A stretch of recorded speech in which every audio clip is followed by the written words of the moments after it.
right, welcome to The Beam, where curiosity stirs conversation, taking us a step further into the future we desire. I'm Sunes Nathaniel, and today, as always, we're going to bring you the voices that matter, issues that are very important, and then the people that inspire. Today, we're going to be looking at the frontier of data protection. We're going to be looking at sovereignty, security, and the citizen. In a world where data is the new currency, who holds the key is the question we're going to be answering. And joining us is Dr. Vincent Olatunji, the National Commissioner and CEO of the Nigeria Data Protection Commission. And he stands at the helm of affairs when it comes to our own protection and shaping the policy, protecting digital rights of millions of Nigerians. There are several important questions we're going to be asking him, but all those questions are going to come right after we give you your quick tech update. It promises to be highly engaging. Don't go away. Stay with us. Hello and welcome. Here is a quick tech update for the week. The National Information Technology Development Agency, NITDA, has secured a $12.1 million grant from Japan's international aid agency, JICA, to build a startup hub in Abuja. The project aligns with the Renewed Hope agenda and will run till 2030. NITDA says it aims to drive innovation, job creation, and deepen Nigeria-Japan tech collaboration through the initiative. Meanwhile, the federal government is unveiling a plan to generate over 200 billion naira yearly by regulating and licensing space activities. At a stakeholders workshop in Abuja, the Minister Uche Naji says the move is positioning Nigeria's space sector for economic growth and global relevance. The government is also integrating space tech into all revenue monitoring and is updating policies to attract investment, ensure compliance, and boost local job creation. In another development, the National Identity Management Commission is warning Nigerians to stop sharing their national identification numbers for money. This follows arrest in Anambra State over illegal NIN collection. The commission says such actions could breach federal laws and urge citizens to report suspicious activity, stressing that only authorized bodies can collect or verify national identification numbers. In the meantime, the 2025 NATBA Conference and AGM is set to take place from May 6 to May 8 in Abuja. Nigeria's Data Protection Commissioner, Dr. Vincent Olatunji, who will join other African data leaders to shape the future of digital rights, privacy, and data governance across the continent. He urged Nigerians to be part of the landmark event as it takes everyone to build a digital future that will be based on data. And finally, on the foreign scene, tech analysts are warning that President Trump's tariff war could triple iPhone prices globally. Analyst Dan Ivers of Wedbush Securities explains that shifting Apple's supply chain to the United States will lead to iPhones costing up to $3,500. The tariffs could severely impact Apple's margins, product timelines, and global demand, with emerging markets like Nigeria facing rising costs. And that's your quick tech update for this week. Stay tuned for more cutting-edge news from the ever-evolving world of technology. I'll see you next time. Welcome back. This is still The Beam. And now, let's go deep into the data dialogue. As earlier stated, my guest is Dr. Vincent Olatunji, and he is the National Commissioner and CEO of the Nigeria Data Protection Commission. Doctor, you're welcome to The Beam. Good afternoon, and thank you for having me. It's a pleasure. It's a pleasure. Let's begin from from the news of the NDPC hosting the 2025 Network of Africa Data Protection Authorities Conference. What is hoped to be achieved at this conference, and why should Nigerians particularly pay attention? Thank you very much. The Network of Africa Data Protection Authorities is an organization of data protection authorities in Africa. That is the equivalent of the Nigeria Data Protection Authority in other African countries. As we speak, we have about 30 countries that are members of this body. These are countries that already put in place their national legislation on data protection and who have established their independent data protection authorities. On an annual basis, they meet to look at the data privacy landscape globally, and look at what is happening in Africa and do a kind of peer review. I look at areas that we need to improve on. What have we done very well in Africa? More importantly, looking at the level of technological advancement in Africa, the population, over 1.4 billion people, and most of them are digital natives that we share our personal information on a regular basis. what are we really doing in Africa to ensure that we protect the privacy of all our citizens? So this body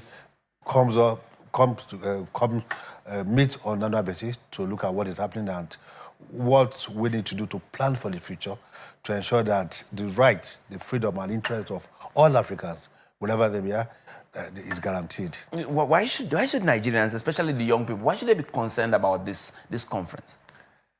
Because it's a way of, one, recognition of Nigeria, that the data privacy ecosystem in Nigeria has grown over time. Yes, we started a bit late, but you trust us in Nigeria. Whatever we do, we do it very well. Yes. We'll be able to catch up with the rest of the world, and we're doing very well in terms of our laws, in terms of the Data Protection Authority, in terms of awareness, in terms of capacity building, in terms of what we're even contributing to the economy. Our position in Africa has now been recognized as a country that's really serious for digital business. And the fact that over 65% of Nigerians are digital natives, they go online to do one thing or the other.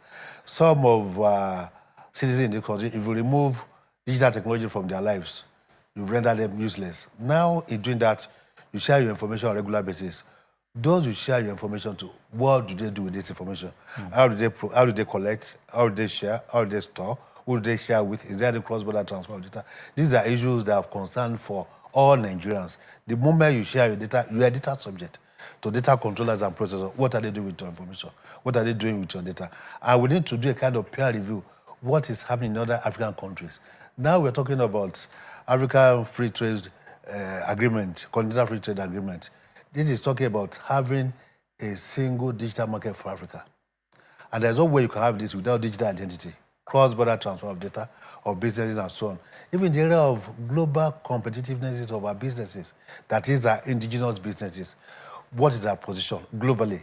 Because a lot of countries, a lot of multinationals, a lot of companies outside the country, they are not willing to do business with you if you are not put in place appropriate measures to guide and to protect the data they are sharing with you. This is the area of trust and confidence in our digital economy. We've done a lot in the area of digital economy in the country. As you speak, in fact, the last 5 years, the digital economy sector has been contributing between 18 and 20% to our GDP, which speaks volume. The foundation to this is your digital identity, which we share on a regular basis. So an average concern, an average Nigerian is a data subject, who is in the business community, should be able to say, this is what people are doing in my data, this is what people are doing in my information.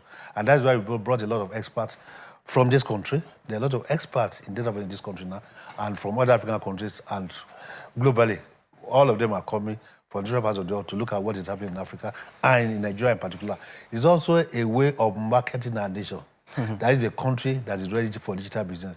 Mr. President is going around the whole world to look for foreign direct investors. This is one of the things they look into your country when they come into your country. Can their rights be protected? If there are issues with their digital identity, with their identity, who do they run to? Is there any law protecting them? So it's like marketing Nigeria in a way too. So these are things that we stand to gain in this conference. That's, I mean, it's beautiful because you've set the tone for other very important questions that are going to come and that are to follow right now. And one of those questions for me would be, data is more than gold right now. It's way beyond gold. And then the question is, how do we balance it in such a way that in this digital future, there is a balance between progress and privacy, like you have started, that conversation. How do we balance it? This very valuable, thing that we have, how do we balance it between privacy and then the progress we want to make? We've actually touched the theme of the conference, which is all about balancing innovation in Africa. Yeah. The place of data privacy. We want to innovate, we want to grow, we want to develop, we want to make progress, we want to do businesses with other parts of the world. We want to interact seamlessly. At the same time, we want to protect your privacy. The world we live in now is driven by digital technology. We talk of emerging technologies, we talk of robotics, we talk of artificial intelligence, we talk of Internet of Things, big data, and so many other things. All these things are driven by data. Without data, you can't really do anything. Now, we want to move the rest of the world. At the same time, we are saying our privacy should be protected. We are allowed to give all this information the moment you go online to do anything or to do one thing or the other. Now, how do you now ensure that your right, your privacy is protected? That is why globally what countries are doing now is to put in place their national laws, regulations that will guide the way whoever collects and processes your data will handle your data. And that is why you'll be able to guarantee your privacy. That yes, in my country, I give out my data freely. Whoever has my data has put in place some measures to ensure that such data is protected. And it's a way of building trust in the way your data is being processed, is being collected, is being shared, is being stored. What are the things they need to put in place? These are things that will actually guarantee trust in their system. So as a country and as a people, what we should be looking at is we want to be part of the global trend in terms of innovation, in terms of technological advancement.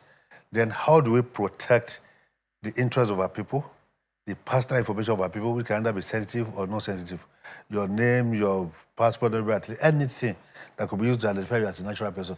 What measures have they put in place to ensure that they are protected? That's why we have the law in Nigeria. So the law is being used to balance that innovation in technology, balance that innovation in the progress we are trying to make in the technological world. Now, what we are trying to bring in Nigeria is not a kind of law that will stifle development. A lot of people, a lot of startups especially, when there's a new law, when there is regulation, especially in the tech space, they say, oh, they are coming to stampede what we are doing. No. Our case in Nigeria is developmental regulation. And that's why our approach has been different from other countries. We are not really going out to look for people we are going to really hit with fines or penalties.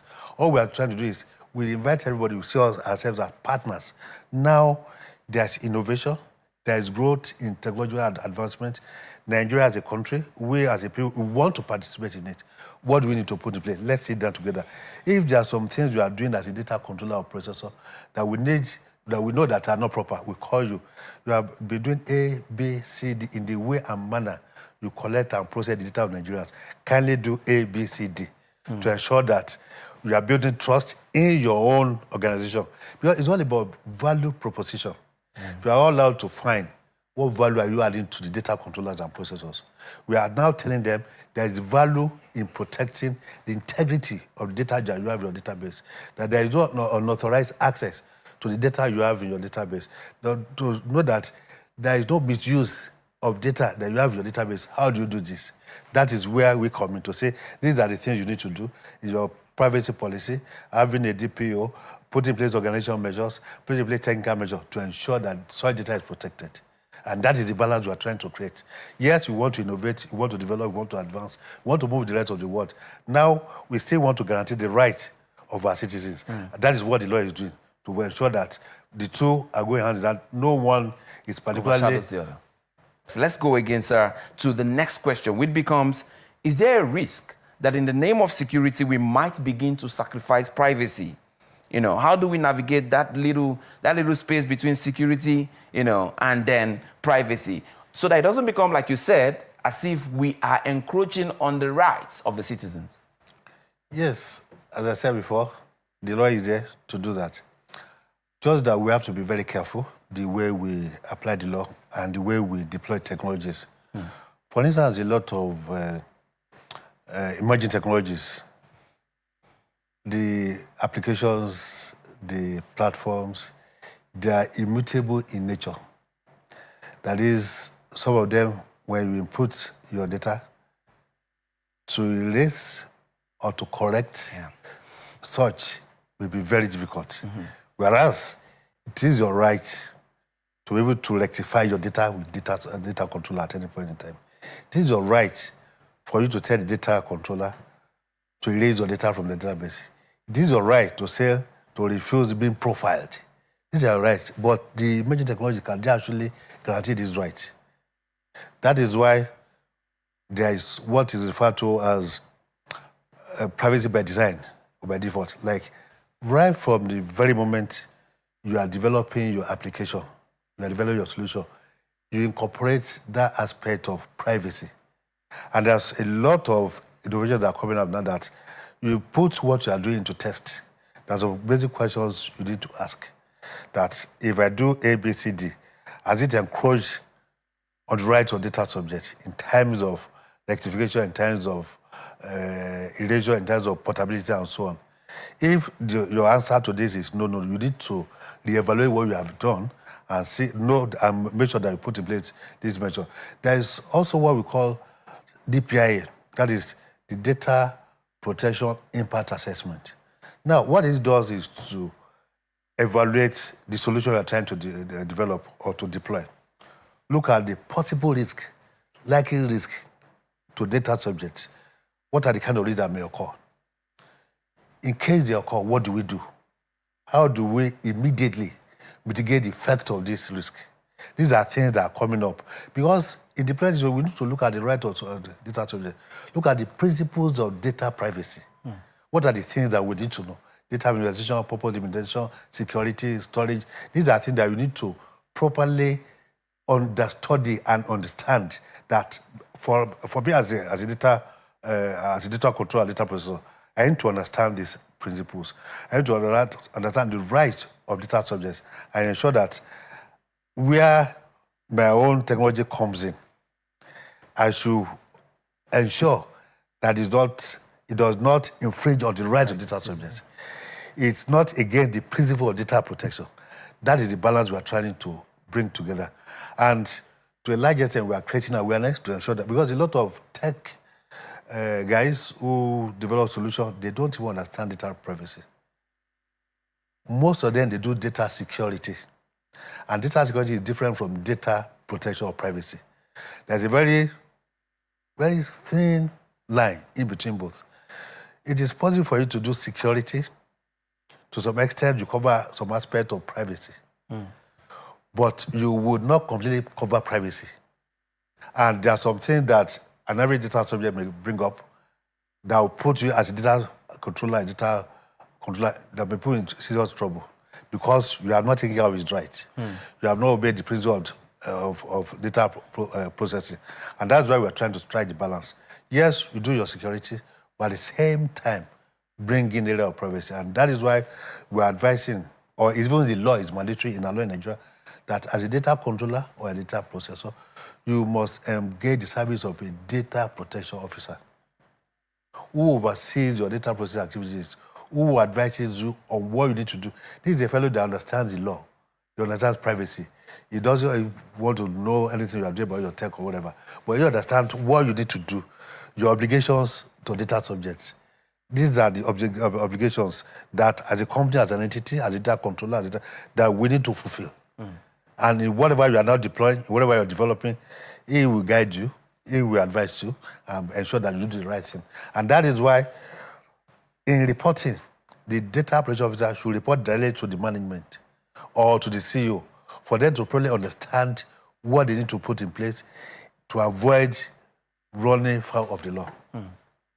That's very interesting, actually. That person plays a very vital role then. Absolutely. So, I mean, looking at the whole, I mean, this program is tailored majorly to feed the youths and the young people majorly. That's one of the very big focus. Now, looking at this huge number of youths and young people that we have in this country, do you think that we are feeding too much of our information to the tech companies?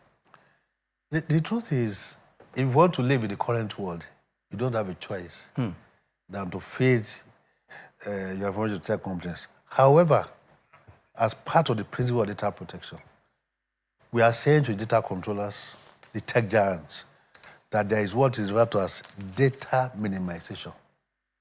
You don't collect any data you don't need. There's what is called purpose limitation. You collect for only the purpose for which you want to use that data for. This is where we are trying to say, okay, this is the balance we are trying to strike. Don't collect more than what you need.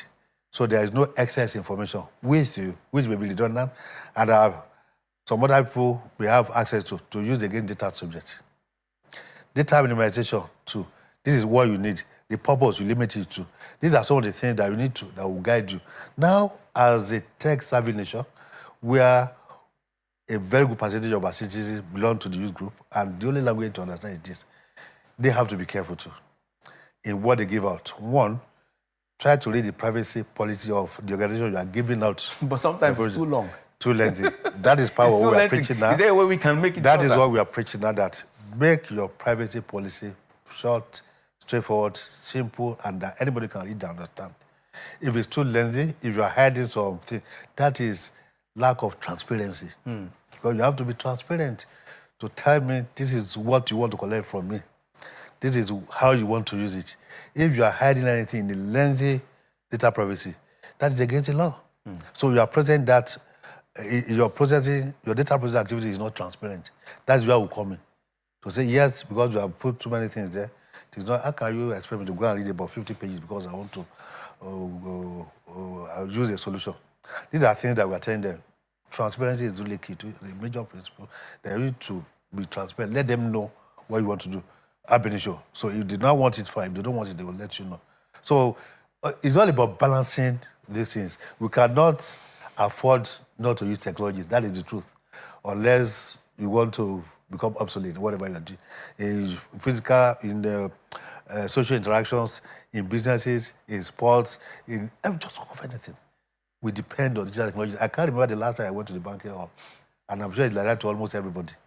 Even the so-called illiterates, they go to POS. They don't go to banking halls anymore. I do all my transactions on my phone. A lot of studies I go online to do. I do purchases online. So this is our life. This is reality. And we have to live with it, but with caution. And the caution is for you to know your rights and data subject, know the basic principle of data protection and privacy. And if any data controller is going beyond the bound, let them know you can't do this. These are things that, and that is why awareness is key. But the good part is, with this, a lot of value is there for our youth in the country. For instance, something as simple as becoming a data protection officer is huge. It is mandatory under the law that all data controllers and processors must have their data protection officers. The figure we have in Nigeria is very low. We have less than 10,000, about 10,000 now because of the work we've been doing the last 2 years. We increased the number from less than 5,000 to more than 10,000. But the fact is that we need about 500,000 of such. So there is this gap of 490,000, which we are trying to bridge. And we have started that already. Early this year, we trained about 500 to the level of certification. Some of these guys are already being employed by organizations. And that is what we want to see, that if there is value in this thing, you are using it, but you can even become a professional. More employment. You become an expert. It creates employment, it creates wealth for people. In fact, the ecosystem is almost more than 10 billion now because of the PPP model that we have adopted here. So a lot of values that we are bringing with this law that is in place. And that is why we are saying everybody should embrace it, see it as their own. It's for you as a citizen.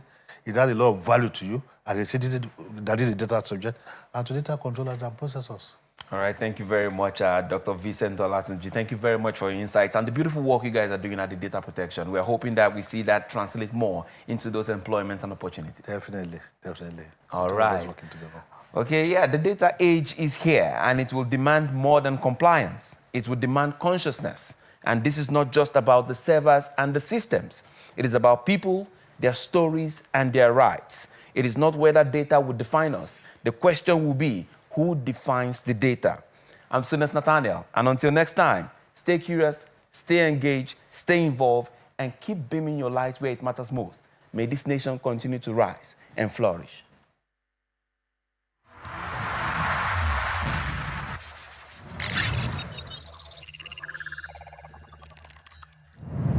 Fifth on our countdown list this week is a clip in which some acquitted persons say they are under pressure to implicate Fubara's chief of staff following the Rivers Assembly fire.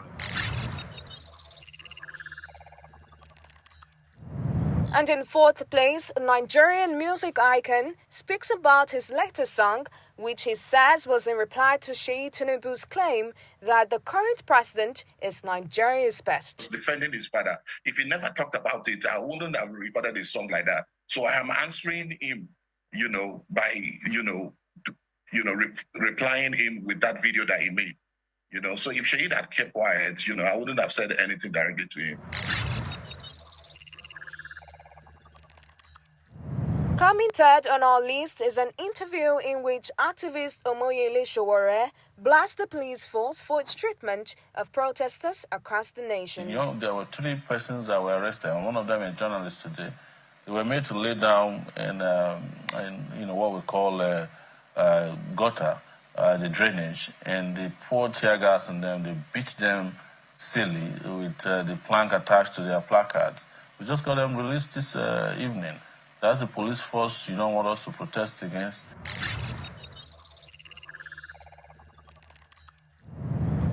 In second place, we have a discussion around the insecurity within the Northeast and some political moves ahead of 2027.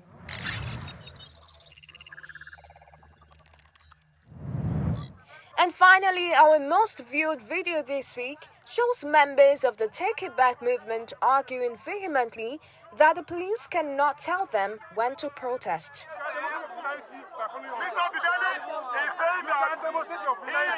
And that's it on our countdown today. Please join us next week for more.